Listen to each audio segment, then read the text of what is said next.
Assalamualaikum warahmatullahi wabarakatuh. Lakal hamdu man bil Qur'ani qad anzala anal mustafa man bil hidayati qad ursila alaihi salatullahi summa salamuhu kadal an wal ashabu dul ahraz wal ula amma ba'd.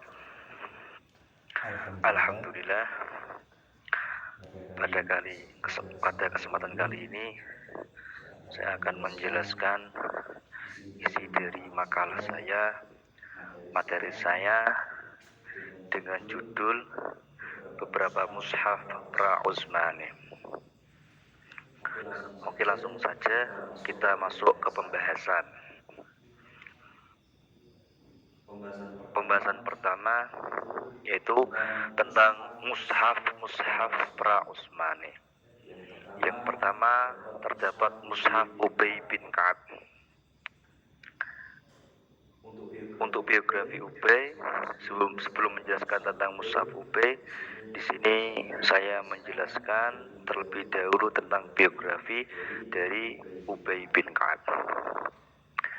Ubay bin Ka'ab adalah seorang Ansor dari Bani Najjar yang masuk Islam cukup awal dan berpartisipasi dalam beberapa pertempuran besar di zaman Nabi, seperti Perang Badar dan Uhud.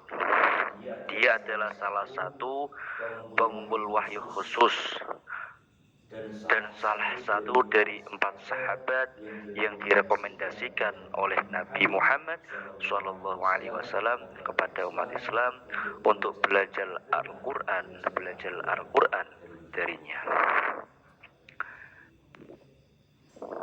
Dalam beberapa hal, otoritasnya atas masalah Al-Quran bahkan lebih besar daripada Ibnu Mas'ud. Selain itu, beliau juga dikenal sebagai Sayyidul Qura, yaitu seorang pemuka para penghafal Al-Quran. Mushaf Ubay juga dikabarkan hancur saat dilakukan penyeragaman atau standarisasi teks Al-Quran pada masa Sayyidina Utsman. Ibnu Abi Dawud mengisahkan bahwa beberapa orang datang dari Irak untuk menemui Muhammad bin Ubay untuk mencari informasi dari naskah-naskah ayahnya. Namun Muhammad mengungkapkan bahwa naskah itu disita oleh Sayyidina Utsman. Namun dari berbagai catatan yang sampai kepada kita masih bisa menelusuri susunan huruf dalam mushaf milik Ubay bin Ka'ab. Itu sebuah bacaan yang berbeda dengan varian bacaan dalam tradisi Al-Quran versi Utsmani. Di antaranya kita dapat mendapatkan perbedaan di dalam mushaf Ubay bin Ka'ab, yaitu perbedaan pengucapan, kerangka konsonan teks, letak kata berakhiran atau muncul lebih dahulu, pergantian urutan ayat, penambahan atau pengurangan kata atau ayat umum dalam naskah Ubay. Bahkan ayat alternatif atau ayat tambahan juga telah ditemukan di dalam mushaf milik Ubay bin Ka'ab. Selanjutnya yaitu mushaf milik Ibnu Mas'ud. Ibnu Mas'ud adalah salah satu orang yang memiliki pengaruh terbesar di dalam belajar Al-Quran. Kedekatannya dengan Nabi Muhammad SAW membantunya mempelajari sekitar 70 huruf langsung dari mulut mulianya Nabi Muhammad SAW. Sejarah mengungkapkan bahwa dia adalah salah satu orang pertama yang mengajar membaca Al-Quran. Dia dikatakan sebagai orang pertama yang membaca dengan keras dan secara terbuka membaca ayat-ayat Al-Quran di Mekah. Walaupun beliau mendapat tantangan keras dari orang-orang Quraisy yang melemparkan batu ke arahnya. Lebih lanjut, seperti yang telah disebutkan dalam hadis juga mengungkapkan bahwa dia adalah salah satu sahabat, dari 4 sahabat yang diperkenalkan oleh Nabi sebagai tempat untuk bertanya tentang Al-Quran. Kekuasaan dan popularitasnya atas Al-Quran memuncak di saat beliau pindah ke kota Kufah, di mana manuskrip Al-Qur'annya di kota Kufah tersebut memiliki pengaruh yang sangat besar. Di Kufah sendiri, sebagian umat Islam menerima keberadaan manuskrip baru terbitan Sayyidina Utsman. Namun, mayoritas penduduk kota ini masih memegang mushaf milik dari Sayyidina Ibnu Mas'ud yang pada saat itu dianggap sebagai mushaf masyarakat Kufah. Kemudian salah satu ciri mushaf milik Sayyidina Ibnu Mas'ud adalah hilangnya 3 surat pendek, yaitu surat yang pertama, yang ke-113 dan yang ke-114 di dalam mushafnya tersebut. Sedangkan riwayat lain mengungkapkan bahwa yang hilang dalam mushaf milik Ibnu Mas'ud hanya 2 surat saja, yaitu surat ke-113 dan surat ke-114. Ibnu Nadim mengungkapkan bahwa ia telah melihat sebuah manuskrip mushaf Ibnu Mas'ud yang berusia sekitar 200 tahun yang mencantumkan surat Al-Fatihah. Itu surat yang pertama. Maka dari itu beliau memaparkan bahwasanya yang hilang dalam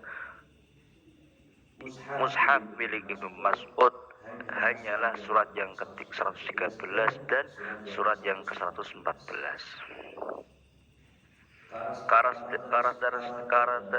Karakteristik lainnya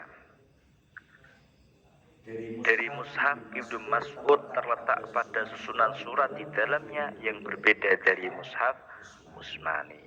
Kemudian ada mushaf Ibnu Abbas.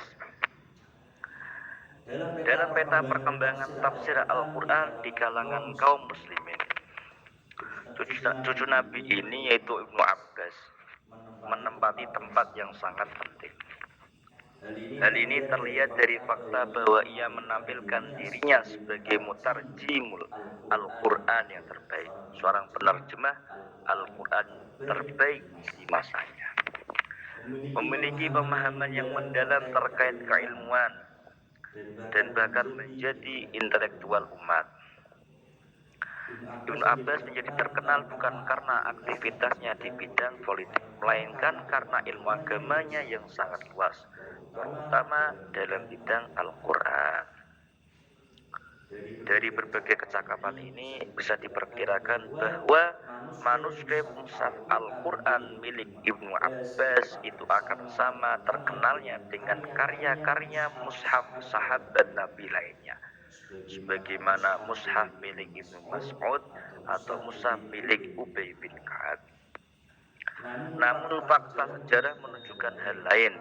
Nampaknya mushaf-mushaf milik Ibnu Abbas tidak pernah menjadi rujukan dalam kalangan masyarakat tertentu. Meskipun beberapa mushaf sekunder seperti mushaf Ikrimah, Atha dan Sa'id bin Jubair dianggap masih mempertahankan sistem tradisi dalam tulisan-tulisan mushafnya milik Sayyidina Ibnu Abbas. Salah satu karakteristik mushaf Sayyidina Ibnu Abbas adalah eksisnya 2 surat tambahan, yaitu surat Al-Khal dan surat Al-Hafat di dalamnya, sebagaimana yang terdapat dalam mushaf Ubay dan Abu Musa. Dengan demikian, jumlah keseluruhan surat yang ada di dalam mushaf Ibnu Abbas itu sebanyak 116 surat. Sekalipun demikian, kedua surat ekstra atau tambahan ini tidak muncul dalam daftar susunan surat di dalam mushaf milik Sayyidina Ibnu Abbas. Jadi dapat ditotalkan yang mana yang muncul dalam daftar susunan surat mushafnya itu berjumlah 114 surat saja. Ibnu Abbas berpedoman urutan kronologis dalam menyusun tartibus surat, yang mana di dalam mushafnya itu tertulis bahwasanya yang mengawali surat di dalam mushafnya itu ada surat Iqra dan berakhiran dengan surat An-Nas. Kemudian kita lanjut ke pembahasan yang selanjutnya, yaitu perbedaan mushaf Utsmani dengan mushaf pra-Utsmani. Yang pertama, perbedaan mushaf Utsmani dengan mushaf Ubay bin Ka'ab. Susunan surat dalam mushaf Ubay sekalipun dengan sejumlah perbedaan yang relatif cukup besar jika dibandingkan dengan mushaf Utsmani, secara garis besarnya memperlihatkan prinsip yang umumnya dipegang dalam penyusunan tata urutan surat dalam mushaf-mushaf Al-Quran yang awal, termasuk juga dengan mushaf Utsmani, yaitu mulai dari surat-surat panjang ke arah surat-surat yang lebih pendek. Hal ini bisa dilihat pada bagian permulaan dan bagian penghujung daftar surat yang tertulis dalam masing-masing mushaf. Contohnya, huruf alif dan nun bisa dibaca inna atau anna ataupun an. Sedangkan mim dan nun dibaca man atau min. Dalam surat An-Nisa ayat 171, di dalam mushaf Utsmani itu dibaca dengan kalimat ayyakuna. Sedangkan di dalam mushaf milik Ubay bin Ka'ab itu dibaca dengan iyakunu. Perbedaan vokalisasi ini terkadang juga dapat mengakibatkan perbedaan makna. Kemudian contoh lainnya dalam mushaf Utsmani, surat Ar-Ra'd ayat 43 dibaca dengan wa man 'indahu 'ilmul kitab, yang bermakna dan orang yang ada padanya atau memiliki ilmu Alkitab. Namun berbeda di dalam mushaf Ubay bin Ka'ab. Di dalam mushaf beliau tertulis dengan kalimat yang lain, yaitu wa min 'indihi ilmul kitab. Hanya perbedaan dengan waman sama wamin, yang akhirnya juga dapat mengakibatkan perbedaan makna. Kalau yang wa min 'indi ilmu kitab, yang mana memiliki makna, dan yang darinya atau datang ilmu Alkitab. Perbedaan lainnya juga terdapat atau terletak dalam surat Al-Baqarah ayat 18 dan 171. Di dalam mushaf Utsmani dibaca dengan summum bukmun umyun. Sedangkan di dalam mushaf milik Ubay dibaca dengan summam bukman umyan.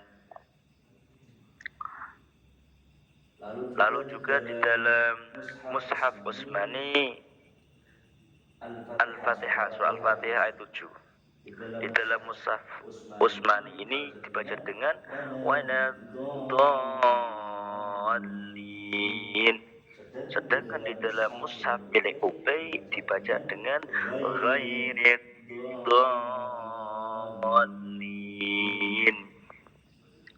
Contoh yang lainnya juga di dalam surat An-Nahl ayat 112. Di dalam mushaf Utsmani tertulis dengan kalimat libasal ju'i wal khauf. Sedangkan dalam mushaf Ubay tertulis terbalik, menjadi dibaca libasal khaufi wal ju'. Jadi hanya ada keterbalikan kata saja. Kalau yang dalam mushaf Utsmani diawali dengan ju, kemudian khauf. Kalau di dalam mushaf Ubay bin Ka'ab diawali dengan khauf baru ju. Kemudian contoh yang lainnya, perbedaan mushaf Ubay dengan mushaf Utsmani ini juga tertulis dalam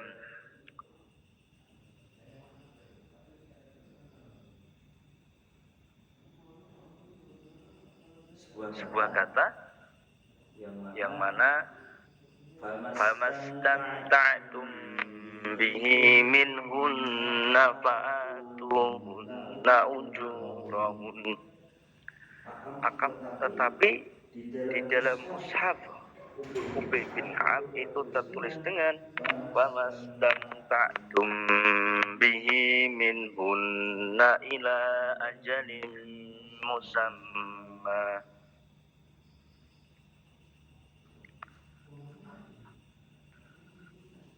Kemudian contoh yang lainnya, ini juga ada kalimat yang ada perbedaan di dalam Mushaf Utsmani dan Mushaf Ubay bin Ka'ab. Kalau dalam Mushaf Utsmani tertulis dengan fala junaha alaihi ayyatawwafa bihima.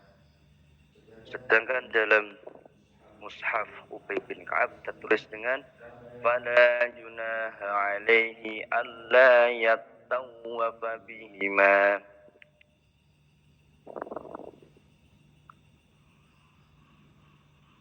Kemudian perbedaan Mushaf Utsmani dengan Mushaf Ibnu Mas'ud. Beberapa perbedaan bacaan dengan Mushaf Utsmani ialah seperti adanya sisipan atau penghilangan partikel gramatik yang juga turut mempengaruhi vokalisasi. Contohnya kalimat tatawwa'a khairan. Di dalam Mushaf Ibnu Mas'ud itu disipin dengan huruf ba, sehingga dibaca dengan tatawwa'a bi khairin. Contoh yang lainnya yaitu penghilangan kataan. Di dalam Mushaf Utsmani tertulis yas'alunaka 'anil anfal. Sedangkan di dalam Mushaf Ubay bin Ka'ab itu tertulis yas'alunakal anfal. Kemudian juga ada penggantian kata dengan kata lain yang bermakna sama. Seperti kata aidiyahuma. Sedangkan di dalam Mushaf Ubay bin Ka'ab ini tertulis dengan aimanahuma.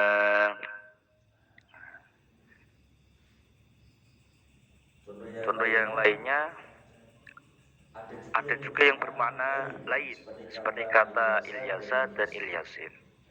Di dalam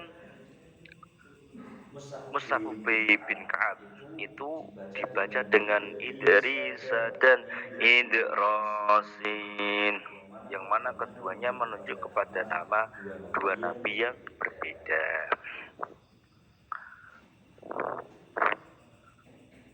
Kemudian contoh yang lainnya, perbedaan Mushaf Ubay, Mushaf Ibnu Mas'ud dan Mushaf Utsmani.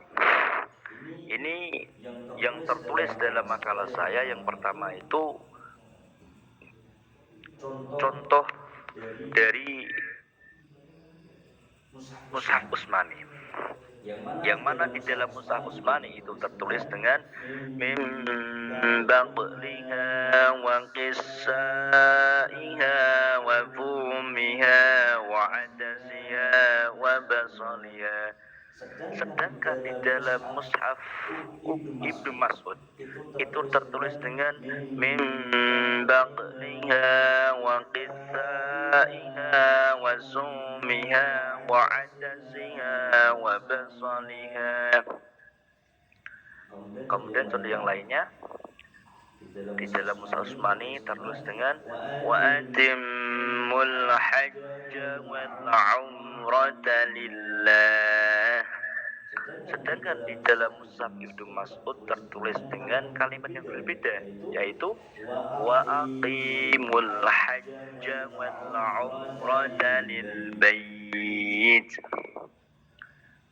Contoh yang lainnya juga di dalam Mushaf Utsmani tertulis sebuah kalimat ayat wasjudi waruk'i ma'ar raki'in.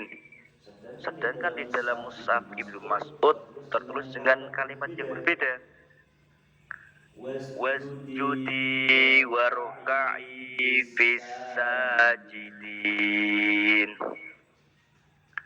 Kemudian pembahasan yang terakhir yaitu perbedaan mushaf Utsmani dengan mushaf Ibnu Abbas.